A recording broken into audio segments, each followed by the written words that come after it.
कहानी की शुरुआत एक आम सुबह से होती है, जब जोया नाम की एक युवा लड़की अपनी नींद से जागती है। वो अपने पेट पर हाथ रखती है और ये देखकर हैरान रह जाती है कि उसका पेट सामान्य से कहीं ज्यादा फूला हुआ है। ये बदलाव इतना अचानक और अप्रत्याशित था कि उसे अपनी आंखों पर विश्वास नहीं होता। वो तुरंत एक प्रेगनेंसी टेस्ट करती है, जो सकारात्मक आता है। ये परिणाम जोया को सकते में डाल देता है, क्योंकि वो सिर्फ एक बार किसी लड़के के साथ प्यार में पड़ी थी, और वो भी पहली बार। सबसे अजीब बात यह थी कि उसका पेट देखकर ऐसा लग रहा था मानो वो 8-9 महीने की गर्भवती हो, जबकि ये सब कुछ ही घंटों में हुआ था। जोया अपनी माँ के कदमों की आहट सुनती है और डर जाती है। वो नहीं चाहती थी कि उसकी माँ को इस बारे में पता चले, इसलिए वो चुपके से खिड़की से बाहर कूद जाती है। तभी उसके बॉयफ्रेंड का फोन आता है, जो उसे अपने घर मिलने के लिए बुलाता है। लेकिन जोया तबीयत खराब होने का बहाना बनाकर उसे मना कर देती है। इसके बाद वो अपनी सबसे अच्छी सहेली के घर जाती है। वहां वो अपनी सहेली को सारी बात बताती है और मदद मांगती है। उसकी सहेली भी ये सुनकर बहुत हैरान होती है। उसे विश्वास नहीं होता कि एक रात में किसी का पेट इतना ज्यादा कैसे फूल सकता है। वो जोया से पूछती है कि क्या उसने पहले भी किसी के साथ संबंध बनाए थे, लेकिन जोया इस बात को नकार देती है। गर्भावस्था की बात को अपने परिवार से छिपाना चाहती थी, इसलिए वो अपनी सहेली के साथ एक क्लिनिक जाती है। क्लिनिक के बाहर वे एक आदमी को देखते हैं, जो गर्भपात अबॉर्शन के खिलाफ बहस कर रहा था। ये एक छोटा सा लेकिन महत्वपूर्ण विवरण था, जो बाद में कहानी में एक अहम किरदार बन जाता है। अंदर जोया एक नर्स को अपनी अजीबोगरीब स्थिति के बारे में सब कुछ बताती है। नर्स को उसकी बात सुनकर बहुत अजीब लगता है और वो एक अल्ट्रासाउंड करने के लिए कहती है। जब नर्स जोया के पेट की जांच करती है, तो वो एक भयावह सच्चाई देखती है। इंसान के बच्चे की जगह उसे एक अजीब और डरावना जानवर नजर आता है। ये देखकर नर्स बुरी तरह डर जाती है और डॉक्टर को लाने के लिए भाग जाती है। इस बीच जोया को असहनीय दर्द होने लगता है।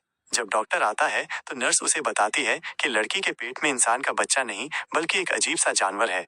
डॉक्टर, जो अपने काम के प्रति समर्पित था, कहता है कि उसका काम मरीज की मदद करना है, और वो डिलीवरी की तैयारी शुरू कर देता है।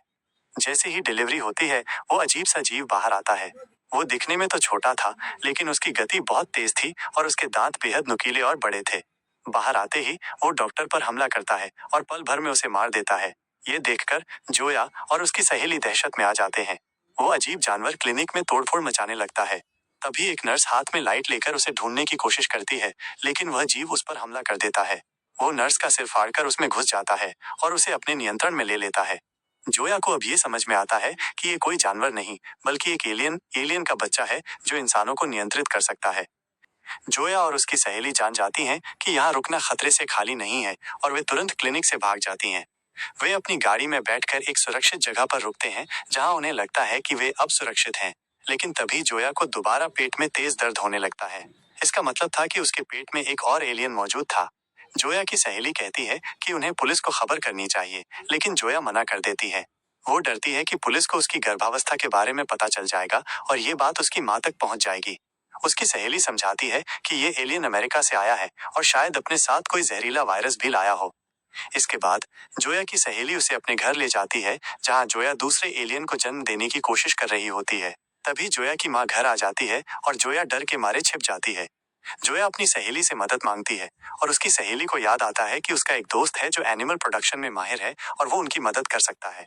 वे दोनों उसके घर जाती हैं। दूसरी तरफ वो आदमी जो क्लिनिक के बाहर गर्भपात के बारे में बहस कर रहा था, पुलिस को फोन करके क्लिनिक में गड़बड़ी की सूचना देता है। एक अकेला पुलिस वाला क्लिनिक पहुंचता है, लेकिन एलियन उस पर भी हमला कर देता है और उसे अपने वश में कर लेता है। जब एक और पुलिस वाला आता है, तो उसे कई लोगों की लाशें दिखती हैं।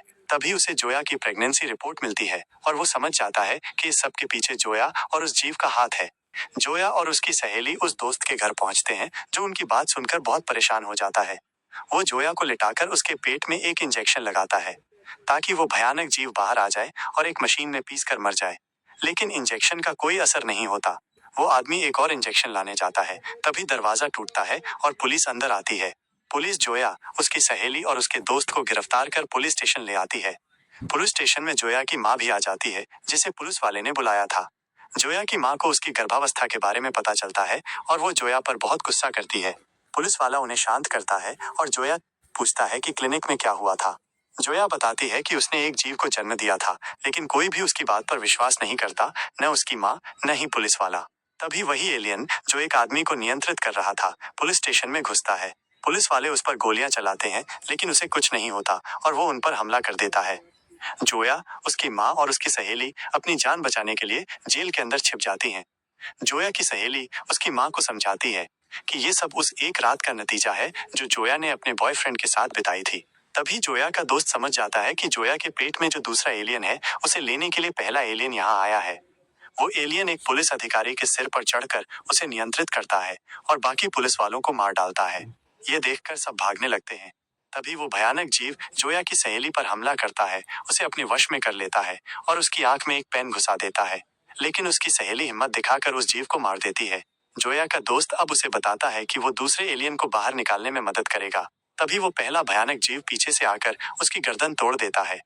जोया और उसकी सहेली एक कमरे में भाग जाती हैं।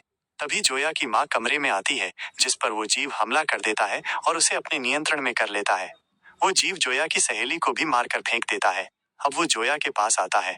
जोया डर जाती है, लेकिन वो जीव उसे मारता नहीं, बल्कि उसके पेट से दूसरे जीव को बाहर निकाल लेता है। दूसरा जीव, जो पहला जीव होता है, एक मादा जीव होता है। दोनों जीव बहुत खुश होते हैं और वहां से चले जाते हैं। इसका मतलब था कि वो जीव केवल उसे लेने के लिए ही आया था। जोया और उसकी सहेली जल्दी से उठकर जोया के बॉयफ्रेंड के घर जाती हैं। जोया उसे सब कुछ बताती है, जिसे सुनकर वो हैरान रह जाता है। जोया उससे पूछती है कि क्या उसे इस बारे में कुछ पता है, क्योंकि ये सब कुछ उसके साथ प्यार करने। तभी जोया को अपने बॉयफ्रेंड का लैपटॉप मिलता है। उसकी सहेली को याद आता है कि उसका भाई एक हैकर है और वो लैपटॉप का लॉक तोड़ सकता है। वे दोनों उसके भाई के पास जाती हैं। दूसरी तरफ वो जीव जोया की माँ को नियंत्रित कर एक स्टोर में घुस जाता है और वहां सभी को मारना शुरू कर देता है। एक आदमी चालाकी से बच जाता है और पुलिस को कॉल करता है। वही पुलिस वाला जिसकी आंख में पेन घुसा था, वो जिंदा था और वो उस आदमी से बात करके स्टोर की तरफ निकल जाता है। जोया की सहेली का भाई लैपटॉप का लॉक तोड़ देता है। जोया अपने बॉयफ्रेंड के ब्लॉग को चेक करती है। उसे पता चलता है कि अमेरिका से आते समय वो एक म्यूजियम में गया था, जहां उसने गलती से एक प्राचीन और शक्तिशाली गुड़िया तोड़ दी थी। उस गुड़िया से एक गैस निकली थी, जिसे उसने अनजाने में सांस के जरिए अंदर ले लिया था। वहीं उसे एक गर्भवती महिला और एक भयावह जीव की पेंटिंग दिखती है। जोया और उसकी सहेली तुरंत समझ जाती हैं कि ये सब उसके बॉयफ्रेंड की गलती के कारण हुआ है। जोया को यह भी पता चलता है कि उसने जिन दो जीवों को जन्म दिया है, उनमें से पहला नर और दूसरा मादा जीव है।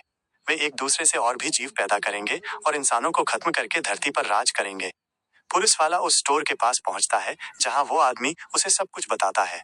पुलिस वाला अंदर जाता है और सीसीटीवी में देखता है कि वो जीव जोया की माँ को नियंत्रित कर रहा है। जोया पुलिस वाले को फोन करती है और उसे बताती है कि उस एलियन ने एक महिला को नियंत्रित किया है। जोया और उसकी सहेली तुरंत स्टोर पहुंचती हैं, लेकिन वो जीव वहां नहीं होता, क्योंकि वो पहले ही वहां से भाग गया था। जोया को याद आता है कि वे जीव ऐसी जगह जाते हैं। जोया और उसकी सहेली हथियारों के साथ पार्टी में पहुंचती हैं। वे लोगों को इस खतरे के बारे में बताती हैं, लेकिन कोई भी उनकी बात पर विश्वास नहीं करता। तभी जोया का बॉयफ्रेंड एक लड़की के साथ प्यार करने की कोशिश करने लगता है, क्योंकि वो भी अब उस राक्षस के वश में था। वो चाहता था कि वो सब लोगों से प्यार करे और उनके पेट में अपने बच्चे पैदा करे। उसी समय जोया की माँ एक कमरे में कैद थी, जहाँ वे दोनों नर और मादा जीव एक दूसरे से प्यार कर रहे थे। उनमें से एक जीव पार्टी में आता है और जोया के बॉयफ्रेंड पर हमला करता है। ये देखकर पार्टी में मौजूद सभी लोग डर जाते हैं और भागने लगते हैं। जोया और उसकी सहेली उस जीव पर हमला करती हैं। उसकी सहेली इलेक्ट्रिक शॉक देती है, जिससे वो जीव और भी गुस्से में आ जाता है। वो जोया की सहेली पर हमला करके उसे नीचे गिरा देता है और उसे नियंत्रित करने की कोशिश करता है। तभी जोया उस पर इलेक्ट्रिक शॉक देती है, जिससे वो एक मिक्सर मशीन में गिर जाता है। जोया तुरंत मिक्सर का ढक्कन बंद कर देती है और उसे चालू कर देती है। मिक्सर के अंदर वो भयानक जीव पिसकर मर जाता है और इसी के साथ कहानी खत्म हो जाती है।